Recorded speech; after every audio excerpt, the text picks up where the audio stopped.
Morning everyone. Isang mapagpalang umaga po sa ating lahat. Tayo po ngayon ay nasa bagong libro ng Biblia sa Old Testament. After ng Ruth kahapon, tayo po ay papasok sa 1 Samuel. So, pisahan natin yung bagong book na ito sa Bible, sa 1 Samuel. At ang ating pag-uusapan dito ay yung prayer ng isang balong babae, kung papaano ibinaling niya ang kanyang mga pain or suffering into a prayer. Turn your pain into a prayer, yung ating title. So, ito pong 1 and 2 Samuel ay sa original na Hebrew book ay sila ay magkasama. Nung ito ay tinranslate sa Septuagint, o yung from Hebrew to Greek ng 70 scholars, ito ay nagkaroon ng dalawang part. Kaya nga po nahati ito, 1 and 2 Samuel. Do ang main character na ito na si Prophet Samuel ay siya, sa kanya pinangalan ang libro, pero marami rin nagsasabi na hindi ito talaga sinulat ni Samuel. Pero may mga binigay silang mga reason bakit ito ay ikunin kay Samuel bilang isang author ng librong ito. At dito nga po, ang first part ng 1 Samuel ay patungkol sa kanya, yung middle part ay kay King Saul, at yung final part ay yung pag-rise ni David bilang isang hari. At nagsimula ang Samuel, yung Book of Samuel, at the critical time ng Israel history.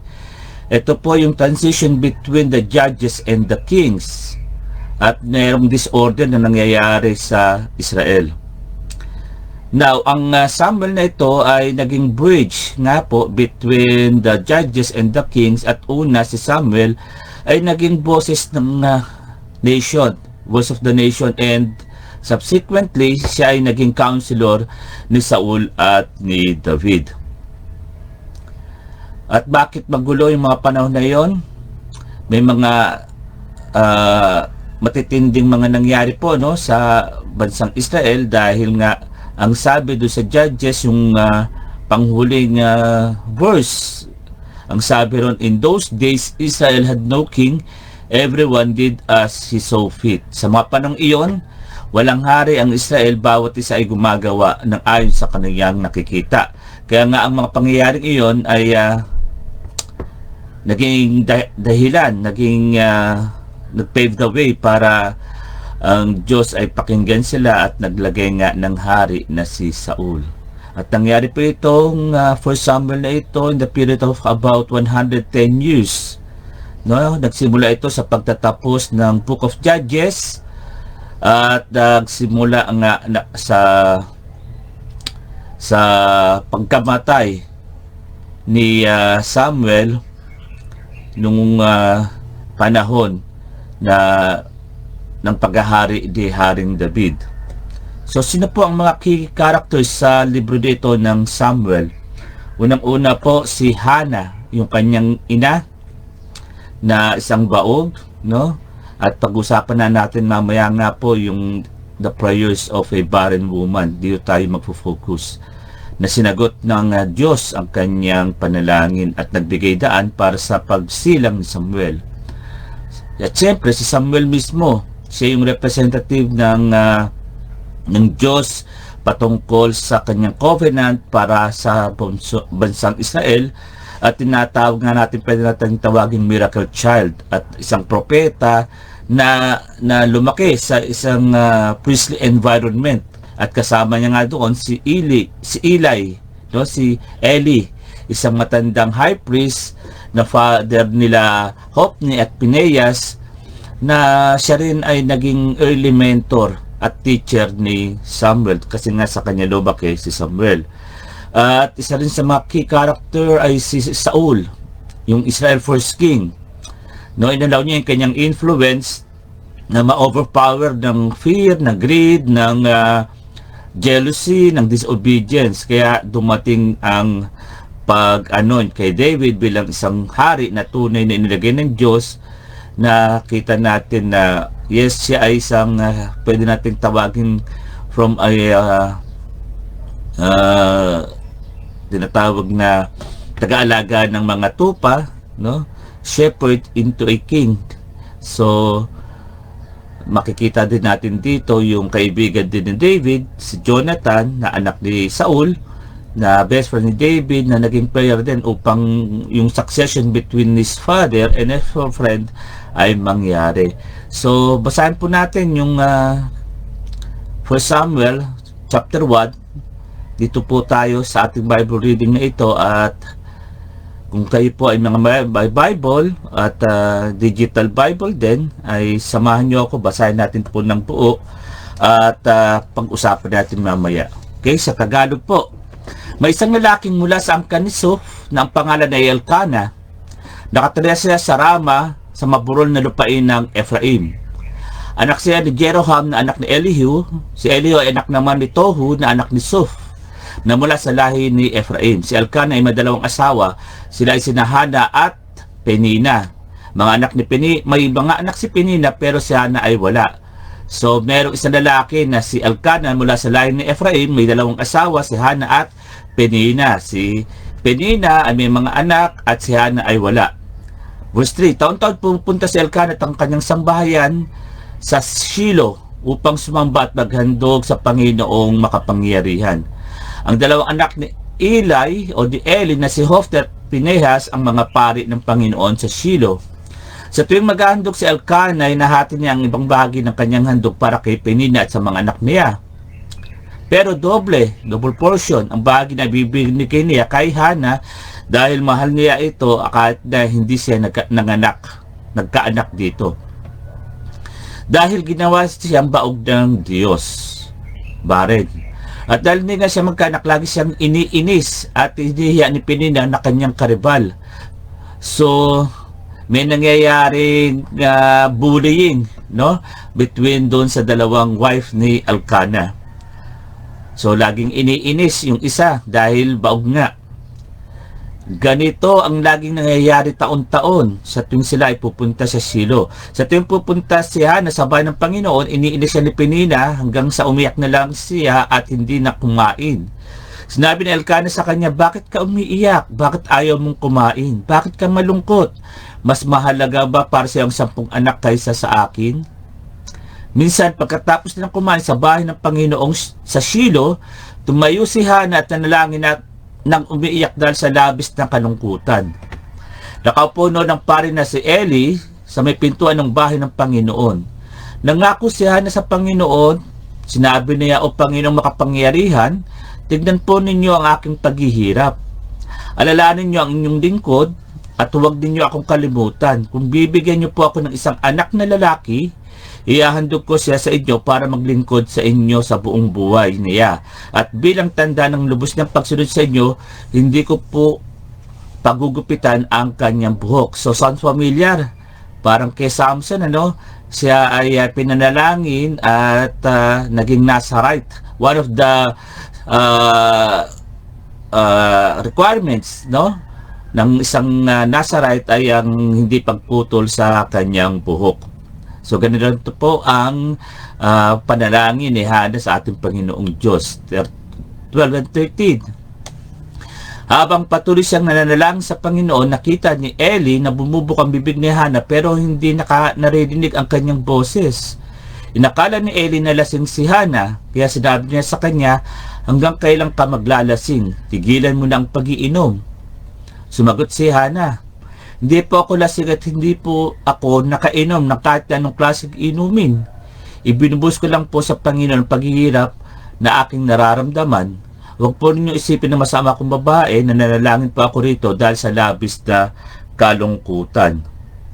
Sinabi ni Eli, sige, huwag kang umuwi kang mapayapa. Sana ipagkaloob ng Diyos ng Israel ang hinihiling mo sa kanya. Sumagot si Hana, salamat po sa kabutihan niyo sa akin. Pagkatapos ay umalis na siya at kumain at nawala na ang lungkot sa kanyang mukha.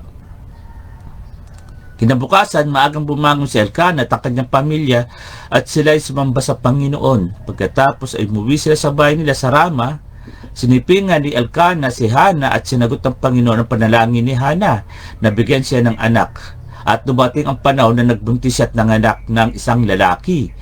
Pinangalan niya itong Samuel dahil sinabi niya, hiningi ko siya sa Panginoon. So yung Samuel, ang meaning pala doon ay hiningi ko siya sa Panginoon. Verse 21. Muling dumating ang panahon na si Elkanah at ang buong pamilya niya ay maghahandog sa Panginoon gaya ng ginagawa nila taon-taon. Ito din ang panahon na maghahandog siya bilang pangtupad sa panatan niya sa Panginoon. Pero hindi sumama si Hana. Sinabi niya sa kanyang asawa, kapag daawat na ang sanggol sa pagsuso sa akin, dadalhin ko siya sa bahay ng Panginoon para ihandog sa kanya. Doon na siya titira sa buong buhay niya. Sumagot si Elkanah, gawin mo kung ano ang sa tingin mo'y mabuti, dito ka na lamang muna hanggang sa maawat mo na ang sanggol. Tulungan ka sana ng Panginoon na matupad ang pinangako mo sa kanya. Kaya nagpaiwan siya na tinalagaan niya ang kanyang anak. Nang maawat na ang bata sa pagsuso, sa kanyang pagdede sa kanyang ina, dinala siya ni Hana sa bahay ng Panginoon sa Shilo. Nagdala siya ng 3 taong gulang na toro, kalahating sako ng harina at katas ng ubas na nakalagay sa balat na sisidlan. Matapos katayong toro, dinala nila si Samuel kay Eli. Sinabi ni Hana kay Eli, kung natatandaan niyo po ako ang babaeng tumayo rito noon sa nananalangin sa Panginoon. Ningon ko po ang batang ito sa Panginoon at ibinigay niya ang kahilingan ko. Kaya ngayon, inihandog ko po sa Panginoon, maglilingkod po ang batang ito sa Panginoon sa buong buhay niya. Pagkatapos ay sumamba sila sa Panginoon. So, purihin ang Lord, sa isang napakagandang kwentong ito na ating nabasa. So, i-focus po natin yung tinatawag natin kanina na panalangin ng isang baog na babae, the prayers of the barren woman. Ano pong encouragement ito para sa ating lahat? Tanda po natin, si Hana ay nasa isang napakahirap na situation, difficult situation. Hindi siya nagkaroon ng anak na naging dahilan upang maliitin siya ng kanyang karibal na asawa rin ni Elkanah. At every year sa kanilang paghahandog, doon pa mismo sa templo siya hinihiya. At maaaring pwede natin sabihin, socially weak siya dahil sa kanyang pagiging baog. At yun nga po, sa kanyang nararamdamang ito ng kanyang pagiging isang baog, dito ay palagi siyang umiyak ng labis at sa kanyang pagdaramdam ay hindi na siya kumakain. At nararamdaman niya para siyang pinabayaan ng Diyos, nakalimutan ng Diyos, at siya ay lubang nababahala, nag-aalala sa mga nangyayari sa kanya. So, sa ating situation ngayon po, lahat tayo ay dumadaan din sa malalim na katulad ng sitwasyon ni Hana na nagtutulak sa ating mga limits, kung saan din tayo nakakaramdam ng pagkabalisa at labis na pagkapagod. So, ano ang nasa puso mo ngayon, kapatid, ngayong umaga? Ano yung pasanin mo? Ano yung mga nagiging dahilan kung bakit ka nababahala at napapagod? Ano yung pasanin ang daladala mo? Katulad ni Hana, anong ginawa ni Hana? Dinala ni Hana ang kanyang mga problema at pasanin sa Panginoon at nanalangin. Nag-pray in prayer. So, ibinuwas niya ang kanyang puso, ilaman ang kanyang puso sa Diyos. Inamin niya yung kanyang kahinaan, yung kanyang pagiging mababa sa paningin ng iba, at dumepende, humingi ng pag-asa sa Diyos. Nanalangin siya ng buong tapang at gumawa ng isang panata sa Diyos. At yun nga, sa kanyang pananalangin ng labis, nakala ni Eli, yung high priest, siya ay lasing, siya ay nagpaliwanag at dahil doon, siya ay binigyan ng blessing ni Eli na siya ay umuwi at maging masaya, magkaroon ng peace. Okay? At sa kanyang pananalangin ng taimtim, nakipag-ugnaya siya sa Diyos at nagawa niyang iwan sa Diyos ang kanyang mga pasanin at patuloy na managpalataya. So, tayo rin mga kapatid, no? Dapat din tayo rin nadalhin natin ang ating mga pasanin sa Diyos sa mga panahon na tayo nabibigatan. Ibigay natin ang ating mga alalahanin sa Kanya sapagkat siya ay nagmamalasakit sa atin, no? Kaya nga po, we need to pray intensely and pray boldly katulad po ni Hannah. Hanggang makita natin na makakonect tayo sa ating Panginoong Diyos at makarit tayo sa isang lugar na kung saan ang kapayapaan ng Diyos at ang ating pagtitiwala ay patuloy na magkakasama, no? At yun nga po, na alam natin na ang Panginoong Diyos ay hindi lang makikinig kundi patuloy siyang kikilos at alagaan tayo. So yun nga po, dahil sa nangyaring iyon, ang Diyos ay inalagaan, no, si Hannah. Ibig sabihin, siya ay nakinig sa panalangin ni Hannah at naalala ng Diyos ang mga panalangin ito upang tulungan siya at iligtas siya sa kanyang sitwasyon sa pamamagitan ng pagbibigay sa kanya ng isang anak. At dahil dito, nagkaroon siya ng sabi natin bagong future, full of hope and life, no? Dahil sa pagdinig ng Diyos sa kanyang panalangin. And ganun din po tayo mga kapatid, and God will take care of us. Hindi ko alam specifically paano, pero yun nga po, it's not always what we think it will be, no? Hindi doon sa palagi nating inaasahan na yun nga, yung pag-aalaga o pagsagot ng ating Panginoon Diyos ay prerogative ng ating Panginoong Diyos. Halimbawa, hindi lahat ng maka-Diyos na lalaki o babae na nananalangin para sa isang anak ay makakatanggap dito. Sasagutin ng Panginoon at bibigyan ng anak. Pero pwede nating sabihin na ang ating buong pagtitiwala sa Diyos na siya ay nakikinig at kikilos at magiging tapat sa atin ay patuloy natin pangahawakan. So, sasagutin ng Diyos, maaring hindi, at patuloy tayong aalagaan, no? At yun nga po, specifically ay hindi ko alam, pero ang alam ko, sagutin man ng Diyos o hindi, siya pa rin ang Diyos na patuloy na naririyan para sa atin, kikilos, makikinig at magiging tapat. Kaya nga po, ang nangyari dito kay Hannah, may magandang naidulot ang Diyos sa kanyang pagsubok para sa iba. Yung kanyang trial sa kanyang sarili ay nag-brought ng something good for others. Kasi nga po, nung sinagot ng Diyos ang kanyang panalangin at ang Diyos ay kumilos para sa kanya, nakita natin na hindi lang kumilos o sinagot ng Diyos ang kanyang panalangin, higit sa lahat, no? Ginamit ng Diyos si Samuel para i-lead yung kanyang mga tao, ang Israelites, pabalik sa kanya at magkaroon ng bagong pag-asa.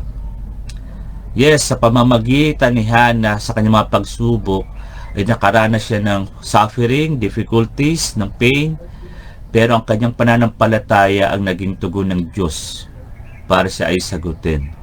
Kaya nga po, tayo rin naman ay maaaring gamitin ng Diyos yung ating mga pagsubok sa buhay para pagpalain ng iba. Gagawing pagpapalad ng Diyos ang ating mga pagdurusa para sa maraming tao, higit pa sa ating sarili. Maaaring magdala ng maraming kabutihan ang Diyos mula sa ating mga pagsubok. Kaya huwag po tayong sumuko. Magtiwala sa Diyos at hintayin siyang kumilos. Hindi lamang niya tayo aalagaan, tutugunin, kundi gagamitin niya ang ating mga pagsubok na ito upang pagpalain din, hindi lang tayo kundi ang iba. So we need to learn to find comfort in prayer, no? Maging honest tayo sa Diyos, be earnest, be fervent, be humble in prayer. At yun nga po, i-pour out natin yung ating puso sa ating Panginoong Diyos, sa ating pananalangin, at hayaan natin na ang Diyos ang kumilos sa ating mga panalangin at sa ating mga sitwasyon. At kung tayo ay may mga pain, into suffering, kaya wag natin hayaan na ito ang sumira sa ating pananampalataya, sa ating pag-asa, kundi gawing panalangin ang ating mga pain and suffering na ito at makakahanap tayo ng kaaliwan, ng kapayapaan sa ating Panginoong Diyos. So mga kapatid, ang aking panalangin sa bawat isa sa atin, yun nga po, may mga trials, may mga challenges, may persecution, mayroon tinatawag na lalait, no? Ang importante ay ibaling natin ang lahat ng ito sa panalangin. Turn your pain into prayer. At maniwala at manampalataya tayo na sasagutin ng Diyos, okay, ang ating mga panalangin sa kanyang pamamaraan. At pag sinagot ito ng Diyos, hindi lang tayo ang nakakuha ng sagot, kundi magiging pagpapala rin po ito sa maraming tao sa ating paligid. So yan lang po ang gusto kong i-share sa inyo from the book of Samuel, first chapter, at mahaba po itong Samuel na ito. Makikita natin kung paano gagamitin ng Diyos si Samuel para sa pagkakaroon ng hari ng bansang Israel. Tayo po ay manalangin. Dakilang Diyos, maraming pong salamat sa mapagsubok. Maraming salamat, Panginoon, sa mga padlalait, persecution, dahil doon lalong lumalakas ang pananampalataya sa iyo upang patuloy na kumapit, patuloy na magkaroon ng pag-asa at magkaroon, Panginoon, ng pananampalataya na higit pa kanino pa man. Lord, katulad ni Hannah na isang barren woman, Lord, hindi naging dahilan yon upang patuloy niyang tiisin ang mga pambabati ko sa kanya bilang isang baog at walang kakayanang manganak. At dumating, Panginoon, ng panahon na itinugon mo ang iyong mga sagot sa kanya, at hindi lang naging pagpapala kay Hannah, kundi sa bansang Israel, dahil sa pagiging isang counselor ni Samuel para kay Saul at kay David. Kaya Lord, marami pong salamat sa mga istorya ito sa iyong banal na kasulatan, na kung saan tunay nakapagbibigay sa amin ng encouragement, nakapagbibigay sa amin ng inspiration na ang buhay dito ay sa mundong ito ay hindi lamang paghirap, kundi may pag-asa, may blessed hope na buhat sa iyo. All we have to do, Lord, is to seek always you in times of pain and suffering through prayer. At makita namin, Panginoon, ikaw ay patuloy na nag-aalaga sa bawat isa sa mga anak mo na tunay na nagmamahal sa iyo. Kaya Lord, ang dalangin namin ay patuloy mo kaming pakinggan sa aming mga pinagdaraanan, sa aming mga sitwasyon, at patuloy na makita mo na kami ay laging nariyan sa iyong banal na harapan, sa iyong paanan, na binubuhusan mo, Lord, ng iyong kapayapaan, ng iyong kaaliwan, ng iyong habag at awa, upang malagpasan namin ang lahat ng mga suffering na aming pinagdaraanan. Maraming pong salamat, O Lord. Tunay na ang pag-ibig mo ay hindi kumukupas. Ang iyong pagsama ay laging nariyan, at higit sa lahat, Lord, ang kapayapaan mo ay aming tinatanggap sa mga oras na ito, upang ang buong maghapon ay tunay na maging maayos, mapayapa ang lahat ng aming gagawin. Maraming pong salamat, aming Diyos, sa pangalan ni Jesus. Ang lahat ay magsabi ng Amen, Amen, and Amen. Isang mapagpalang umaga po sa ating lahat.